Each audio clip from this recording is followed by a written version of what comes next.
Uma vlogs and stories. Hello అండి, అందరికీ very good morning. ఈరోజు చాలా లేట్గానే లేచినాను. నేను లేచేలోపు బయట ఎండ గట్టి కొడుతున్నది.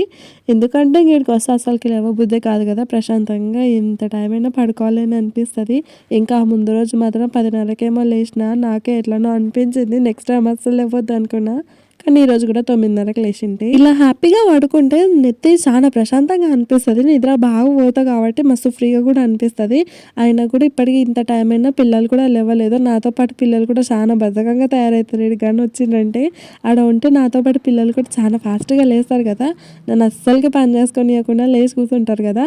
ఈడ మాత్రం చూడండి 9:30 అయింది. అప్పటికే టైం 9:30కి లేచిన నేను. అయినా కూడా పిల్లలు లేవలేకున్నారు. అమ్మ వాళ్ళ ఇంట్లోకి ఎండ బాగా కొడుతుంది. మంచిగా ప్రశాంతంగా కూర్చున్నాను కొద్దిసేపు అట్లా ఎండ పొలుపుకి. కింద కూడా పిల్లలకి ఎండ బాగానే వచ్చినది. మేమైతే కిందనే పడుకుంటాము. పైన అస్సలు నచ్చదు నాకు మంచం మీద. ఎందుకో ఇక్కడికి వస్తే కిందనే పడుకోవాలనిపిస్తుంది. విశాలంగా ఆడికిడికి పెద్ద పరపేసుకొని నిద్రపోతాము. ఇంకా నేను లేచి ఇట్లా నిద్రలో ఒకసారి బయటికి పోయించిన వెంటనే ఇట్లా కూర్చున్నాను. మా అమ్మ వర్క్ బ్లౌజ్ తీసుకొచ్చింది. ఇది మా అమ్మ మీషోలోనే తీసుకుందంట. అసలు క్వాలిటీ ఎంత బాగుందో చూడండి. మా అమ్మకి వెనకాల బ్యాక్ నెక్ పెద్దగా ఉంటే అస్సలు నచ్చదు. చిన్నగా సింపుల్గా పెట్టుకుంటుంది. కానీ ఇదేమో పెద్దగా వచ్చిందని దాన్ని పొద్దుగాల తెల్లవారుజామున లేచి అదో పని ఇదో పని ప్రయత్నం చేసి దాన్ని కొంచెం బెటర్ చేసుకుందంట. అదే చూపిస్తున్నది. కానీ నేను వీడియో తీసినండి. ఈ గాజులేమో అమ్మవే. అమ్మ వేసుకోవాలని కొనుక్కుంది. కానీ అస్సలు యూజ్ చేయలేదు. కొత్త బ్యాంగిల్స్. నాకు గాజులు చాలా ఇష్టము. అందుకే ఇక్కడికి వచ్చిన వెంటనే చూసిండి ఇంట్లో. ఇంకా ఆ గాజులు కూడా వేసుకున్నా. చాలా మెరుస్తున్నాయి. ఇంకా నైట్ టైం అయితే బాగా మెరుస్తున్నాయి గాజులు.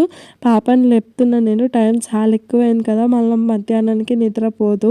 ఈ మధ్య పెద్ద పాపలాగా మధ్యాహ్నం అంతా పడుకోకుండా డైరెక్ట్ నైట్కి నిద్రపోతుంది. ఇక్కడ పిల్లలకి అక్క పిల్లలు కూడా ఉన్నారు కాబట్టి పెద్దగా అమ్మమ్మ తాతని గుర్తు చేసుకుంటలేరు. వీడియో కాల్ చేసినప్పుడు మాత్రం మాట్లాడుతున్నారు. మొన్న జాతరకి వెళ్ళింటిమి మేము. అల్వాలో జాతర నడుస్తుంది. ఇంకా డాడీకి అడిగితే మా అందరికి 500 ఇచ్చినాడు. ఎవరేమన్నా కొనుక్కోండి అని చెప్పేసి. ఇంకా అందరం ఆటో బుక్ చేసుకొని పోయి వచ్చినింటిమి. పాపకి ఒక బొమ్మ ఇప్పించిన. అస్సలు ఆ బొమ్మను వదిలిపెడతలేదు పాప. నాకు తెలుసు ఆడపిల్లలకి ఇలాంటి బొమ్మలు ఎక్కువ ఇష్టమని. అందరూ అంతే కదా ఆడపిల్లలు. ఇంకా వాడేమో ఒక ట్రాక్టర్ కొనుక్కున్నాడు. ఇంకా కిట్టి బ్యాంక్ ఇల్లు కొనుక్కున్నాడు. వాడికి అది కిట్టి బ్యాంక్ అని తెలియక ఇల్లు లాగా నచ్చి అట్లా తీసుకున్నాడు. ఇంకా ట్రాక్టర్ అయితే క్వాలిటీ అసలు ఎంత బాగుందో, భలే గట్టిగా ఉంది. 20 రూపాయలకి మాత్రమే ఇచ్చినారు. ఇంక ఇక్కడనేమో అమ్మ ఉగ్గండి బజ్జీ చేస్తుంది. ఆ ఉగ్గండి బజ్జీ చేసిన దానికే నన్ను తొందరగా లేపింది అమ్మ. మళ్ళీ టిఫిన్ టైం అయిపోయిందంటే తినబుద్ధి కాదు కదా ఉగ్గండి అన్నట్టుగా. ఇవేమో ఇప్పుడు నేను చూపించేటివేమో పక్కింటి ఆంటీ నైట్ ఇచ్చినది. అవి ఏంటో టేస్ట్ అర్థం కాలేదు. మేము మొక్కజొన్నలతోనే వేసిన పకోడీలాగా అనిపించింది. కానీ మా అమ్మ వాళ్ళ పక్కన మార్వాడి వాళ్ళు ఉంటారు. అస్సలు సాల్ట్ తినరు వాళ్ళు. ఏ వంట చూసినా కానీ అందులో ఉప్పే ఉండదు. చాలా తక్కువ వేసుకునేటట్టున్నారు. మనమేమో ఉప్పు లాగిస్తాం ఒక రేంజ్లో. ఏ కూర ఎట్లా తిన్నా కానీ ఖచ్చితంగా పక్కన ఉప్పు ఉండాల్సిందే. అది ఎంత అయినా కూడా అదొక అలవాటు ఇక మాకు. ఇంకా అవి ఉగ్గండి బజ్జీ తిన్న తర్వాత కొద్దిసేపు కూర్చొని టీవీ చూశాను. న్యూస్ ఇక్కడ డాడీ ఎక్కువ చూస్తాడనమాట. అంటే TV9 మాత్రమే చాలా ఎక్కువ అలవాటు మా నాన్నకి. ఇంకా అది పెట్టి మా నాన్న వెళ్ళిపోయిండో లేదో ఇంట్లో నుంచి. ఇంకా మా అమ్మనేమో పాపకి స్నానం చేయించింది. ఇద్దరు పిల్లలకి పొద్దుగాలనే తొందరగా చేయించి రెడీ చేస్తుంది. నేనేమో చిన్నగా బొట్టు పెడతా కదా పాపకి. మా అమ్మనేమో కడతకి చెంపకి ఇంకా నుట్టం పొట్టు కూడా చాలా పెద్దగా పెడుతుంది మా అమ్మ. నాకేమో చిన్నగా పెట్టడం ఇష్టం. మా అమ్మనేమో పెద్దగా పెట్టడం ఇష్టము. ఇంకా కొద్దిసేపు అట్లా ఇట్లా టైంపాస్ చేస్తుంటేనే అక్క తమ్ముడు కూడా వచ్చేసినారు. తమ్ముడికి హాలిడేస్ ఉన్నాయని మా దగ్గరికి వచ్చిండు పిల్లలతో ఆడుకోవడానికి అని. 2 days అయిండే వాడు వచ్చి. కానీ బీభత్సంగా సతాయిస్తున్నారు పిల్లలు మాత్రం తమ్ముడిని. మా తమ్ముడు కాబట్టి వాళ్ళని ఎగుతున్నట్టుగా అనిపిస్తుంది మాకు. ఎందుకంటే 4 పిల్లలు. ఇంతకుముందు వాడు వచ్చినప్పుడేమో 2 పిల్లలే ఉంటుండే కదా, అక్క పిల్లలు మాత్రమే. ఇప్పుడు వీళ్ళు కూడా ఎక్స్ట్రా యాడ్ అయిన దానికి చాలా టార్చర్ చూపిస్తున్నారు మామ అని. కానీ మస్తు హ్యాపీగా ఎంజాయ్ చేసుకుంటారు మా తమ్ముడు. ఈడనేమో 2 అన్నతమ్ముళ్ళు కొట్లాడుకుంటున్నారు. నందను అశ్వత్థామని మస్తు ఏడిపిస్తాడు. వాడు చూడడానికి జానలు లేకున్నా కానీ మస్తు కొట్లాడతారు వాళ్ళిద్దరు. వాడు ఎంత రౌడిజం చూపిస్తాడంటే నందను అశ్వత్థామ కన్నా చిన్నోడే వాడు. అగ్గిపుల్ల వెలిగించి భయపడుకుంటా తిప్పుతాడు అశ్వత్థామని. ఇంక అప్పుడు మా అమ్మ అమ్మ ఉండి ఉండి నువ్వు కూడా భయపెట్టిపోరా వాడిని దగ్గరికి ఎట్లా వస్తాడో చూద్దామని అన్నది. అట్లా వాడు కొట్టాడు. ఇంకా ఒక్కసారి దగ్గరికి పోయింది ఏంటంటే ఇంకా రావట్లేదు నందన్ గాడు అశ్వత్థామ దగ్గరికి. వాడు ఏంటంటే అశ్వగాడు ఎవరిని ఏమనడు. వాడిని ఎవ్వరు ఏమన్నా సరే ఓపికతోనే ఉంటాడు. ఎవరి తిప్పాలి వాళ్ళే కదా అన్నట్టుగా ఉంటాడు వాడు. చాలా వరకైతే ఎవరైనా కొట్టినా ఎవరైనా తిట్టినా అస్సలు పట్టించుకోడు వాడు. నన్ను కదా అనేదాన్ని కూడా వాడు అనుకోడు. ఎవరినో తిడుతున్నారులే అన్నట్టుగా వాడు ఊరుకుంటాడు. అదే వాడికి ఎవరైనా సంతి ఇచ్చి పోరా అన్నామంటే వాడు తడాకేదో చూపిస్తాడు. ఇంక ఈడ కూడా అట్లనే అయ్యింది. ఇంక ఇక్కడనేమో అమ్మ అక్క ఇద్దరు కలిసి అవి గోధుమలు జల్లడ వాడుతున్నారు. వీళ్ళకి రేషన్ షాప్లో ఇచ్చినారంట కిలో 10 రూపాయల లెక్కన. మాకు ఊర్లో ఇయ్యనే ఇయ్యరు. ఈడ అక్కకి ఇస్తారు కదా అట్లా మా అమ్మ మాకు కూడా తీసుకొచ్చినది 5 కిలోల గోధుమలు అనుకుంటా. ఇట్లనే మంచిగా చెరిగి తీసుకొచ్చింది. అట్లనే మేము వచ్చినాం కదా అన్ని మురుకులు కూడా చేయడానికి కానీ పిండి పట్టియడానికి కానీ అవి కూడా తీసి పెట్టినది అమ్మ. ఈడకి వచ్చిందంటే నేను ఇట్లా ఏం పని చేయను కదా. నా పని ఏంటంటే ఇట్లా పిల్లలతో ఆడుకుంటా కూర్చోవడము. నాకు బండి తగిలించుకుంటాను. మా తమ్ముడు స్నాప్ తీసిన్నాడు. ఇంక ఇప్పుడేమో అమ్మ ఈడ మురుకులు చేయడానికని పిండి తడిపి పెడుతుండింది. కారం మాత్రం మస్తు ఘాటుగా ఉంది. ఈడ వంటలు తినాలంటేనే ఒక భయం అయ్యేటట్టుగా ఉంది ఘాటు.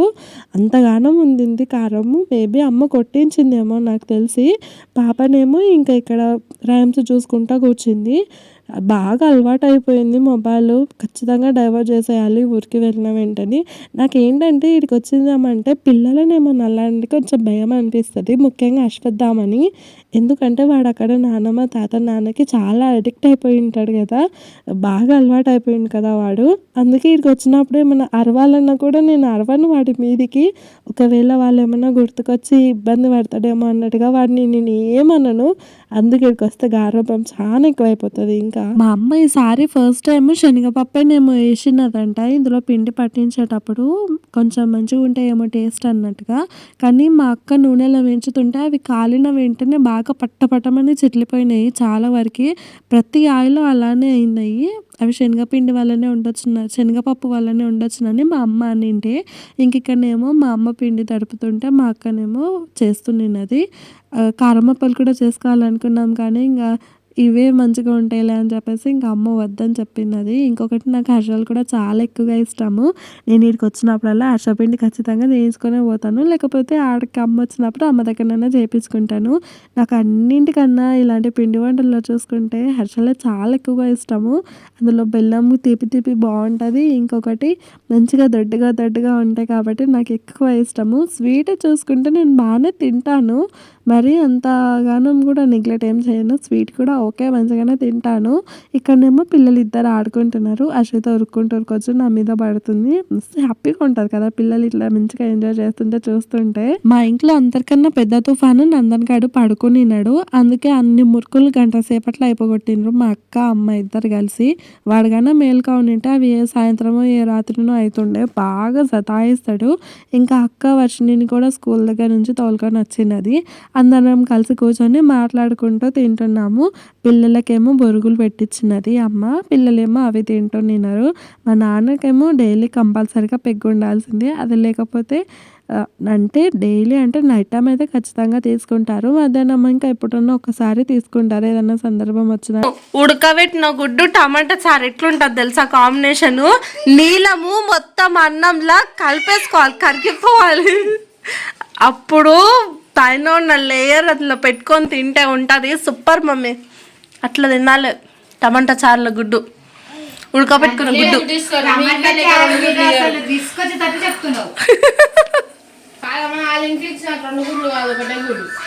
మా ఇంట్లో 2 గుడ్లు నేనే తెప్పించుకుంటా, 2 గుడ్లు. ఒక్కొక్కసారి నేను చెప్పే టేస్ట్లకి మా ఇంట్లో వాళ్ళందరూ చీచి అనుకుంటారు కానీ ఒక్కసారి వాళ్ళకి తినిపించి చూడాలి. ఆ టేస్ట్ ఏంటో తెలుస్తుంది. టమాటా చారుకి బాయిల్డ్ ఎగ్కి ఉన్న ఈ కాంబినేషన్ అసలు ఎంత బాగుంటుంది తెలుసా. ఆ రెండింటిని కలుపుకొని తింటుంటే ఆ టేస్టే వేరే లెవెల్లో ఉంటుంది. దాని గురించి చెప్తుంటే మా అమ్మ ఏమో నన్ను తిడుతూ ఉండింది. ఒకవేళ మా ఇంట్లో గుడ్ల పులుసు కన్నా చేస్తే నేను ఖచ్చితంగా 2 గుడ్లు వేసుకునే చేస్తాను. అందులో ఉడకబెట్టిన గుడ్డ అయినా 2 గుడ్లు ఖచ్చితంగా తెప్పించుకుంటాను. మా ఇంట్లో మాకు అందరికీ ఎగ్స్ బాగానే అలవాటు. అట్లా ఇంకా కొద్దిసేపటికే మా అక్క వాళ్ళ ఇంటికి వెళ్ళిపోతుంది. మళ్ళీ రేపు ఖచ్చితంగా రమ్మని చెప్పిన. నాకు టైంపాస్ కాదు కదా. మళ్ళీ మా అక్క ఉండేది అటు పక్కన కాలనీలో. అందుకే ఇంకా స్కూటీ కూడా తీసుకొస్తుంది. అట్లా పిల్లల్ని తోలుకపోవడానికి తోలుకరావడానికి పెద్ద ఇబ్బంది ఏముండదు. వాళ్ళు వెళ్తుంటే మా బావనేమో అట్లనే చూస్తునింది. అశ్వత్థామకి ఇంక ఇప్పటి నుంచి కొంచెం బోర్ అనిపిస్తుంది. అట్లానే మా డాడీ ఆడిపించుకుంటూ ఉంటాడు. మా నాన్న కూడా బాగానే ఆడుతుంటాడు పిల్లలతోన. కొద్దిసేపు అయిన తర్వాత నాకు పానీపూరి తినాలని అనిపించింది. అందుకే నేను మా నాన్న దగ్గరికి వచ్చి అడిగేంటి. కానీ యాక్చువల్గా ఇది నేను వీడియో తీసుకుందాం అన్నట్టుగా మా నాన్నని అడిగిన 2-3 టేకులు నాకైతే చుక్కలు చూపించినాడు. చెప్పిన డైలాగ్ తప్పిస్తే మిగతా అన్నీ చెప్తుండే కావాలని చెప్పేసి. ఈసారి ఖచ్చితంగా చెప్పు డాడీ అని అన్నా. సరేలే అని చెప్పి కూర్చోబెట్టుకున్నాడు. మళ్ళీ డైలాగ్ తప్పించేసిండు. నన్ను మా ఇంట్లో చెత్త కుంపలో దొరికినావు నువ్వు అని ఏడిపించుకుంటూ ఉంటారు. ఎప్పుడు చూడు, ఇప్పుడే కాదు చిన్నప్పటి నుంచి కూడా అంతే. మా అక్క మా నాన్న మరీ ఎక్కువగా, మా అమ్మ కొంచెం నాకే సపోర్టివ్గా ఉంటుంది ఒక్క విషయంలో, నన్ను ఏడిపిస్తుంటారని. ఇంకా నేను చిన్నగా ఉన్నప్పుడైతే భయపడి ఏకంగా మా అమ్మకి కాల్ చేస్తే చెప్పింది, అమ్మమ్మ నన్ను ఊరికే వీళ్ళు ఏడిపిస్తున్నారు చిత్తకుంపలో దొరికిందని, నిజంగా నేను మా అమ్మకి పుట్టలేదా అని అడిగింటిని.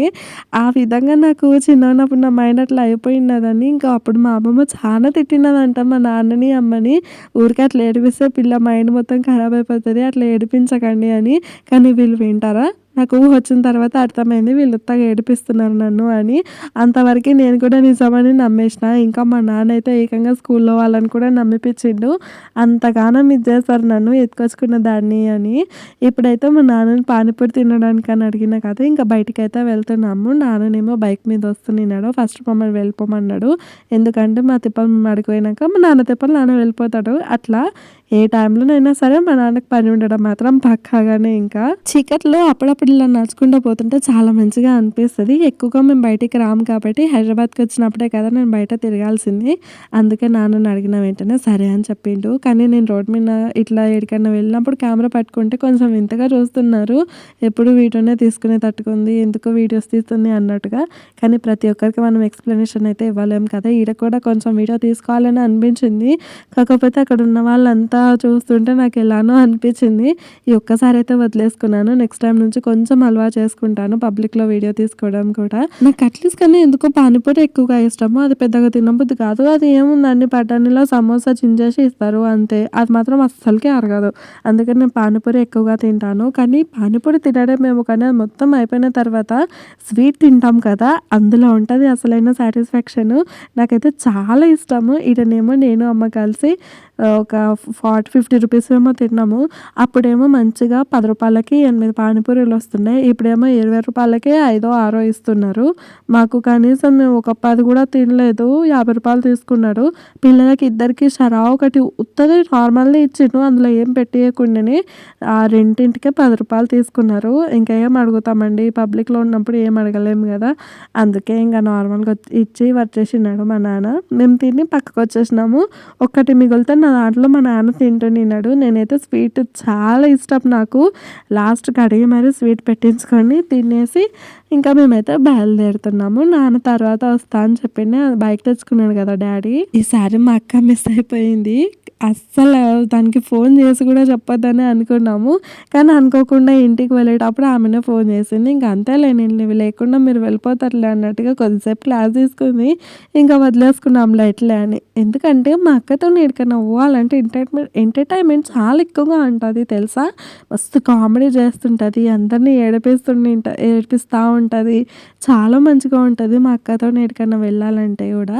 ఇంకా ఇంటికి అయితే వచ్చేసి కొద్దిసేపు రిలాక్స్ అవుతా ఉన్నాము. మా పాపనేమో ఆడుకుంటా ఉండింది. ఇంకా అప్పటికే నాన్న చికెన్ కూడా తీసుకొని వచ్చినాడు. అమ్మ మంచిగా చికెన్ గ్రేవీ పెట్టి చేసినది తినేసి ఇంకా కూర్చున్నాము. ఇంకేంటనే అండి ఇవాళ వీడియో. మళ్ళీ వ్లాగ్లో మళ్ళీ కలుస్తాను. ఇంకో ఎంటర్టైన్మెంట్ వీడియోతో మళ్ళీ మీ ముందుకు వచ్చేస్తాను. అప్పటి వరకు సబ్స్క్రైబ్ చేయండి. బాయ్.